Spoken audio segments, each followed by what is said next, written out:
मुख्यमंत्री एकनाथजी शिंदे साहेबांच्या कालच्या विधानाच्या संदर्भात काँग्रेस पक्षाने एक ट्विट केलं। खरं तर शिंदे साहेब हे मराठा युवकांना जे लोक भडकवतायत, हिंसा करायला प्रोत्साहन देतायत आणि त्यांचं आयुष्य उद्ध्वस्त करतायत, त्यांना रोखण्याचा इशारा देत आहेत। परंतु याला जरांगेंशी जोडून समाजामध्ये संभ्रम पसरवण्याचं काम हे काँग्रेस पक्ष करत आहे।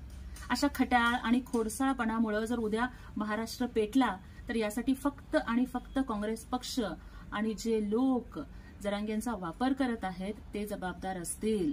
कायदा आणि सुव्यवस्था बिघडवणाऱ्यांचा कार्यक्रम करण्यास सरकार सक्षम आहे। जरांगे दादांनी खरं तर राजकारण करू नये, ते सामाजिक कार्यकर्ते आहेत आणि त्यांना सामाजिक कार्यकर्ता म्हणून समाजानं जो मान आणि स्थान दिलेलं आहे ते त्यांनी जपावं। प्रस्थापित मराठ्यांनी जर त्यांना चालवलं तर मग गरीब मराठ्यांना न्याय कसा मिळेल? मुख्यमंत्री एकनाथजी शिंदे साहेबांनी मराठा आरक्षण दिलं, आंदोलनाला जीवनदान दिलं, पण काँग्रेस पक्षानं मराठ्यांच्या नावावरती फक्त सत्ता भोगली पण कधी न्याय केला नाही। जो काँग्रेस पक्ष 40-50 वर्ष सत्तेवरती होता त्यांना का बरं मराठा आरक्षण देऊ वाटलं नाही?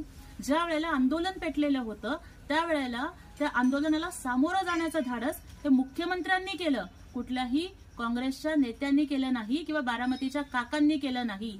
वेळोवेळी जरांगेंच्या सगळ्या मागण्या मान्य करणं आणि आंदोलनाला न्याय देण्याची भूमिका ही एकनाथजी शिंदे साहेबांनी घेतलेली आहे। आणि दुसऱ्या बाजूला जेव्हा आपला पक्ष हातातून जातो, जेव्हा चिन्ह हातामधून जातं, तेव्हा 40 वर्षानंतर दुसऱ्याच्या खांद्यावरती बसून रायगडावरती जाणारे लोक, त्यांनी कधीही मराठा समाजाला आरक्षण दिलेलं नाही।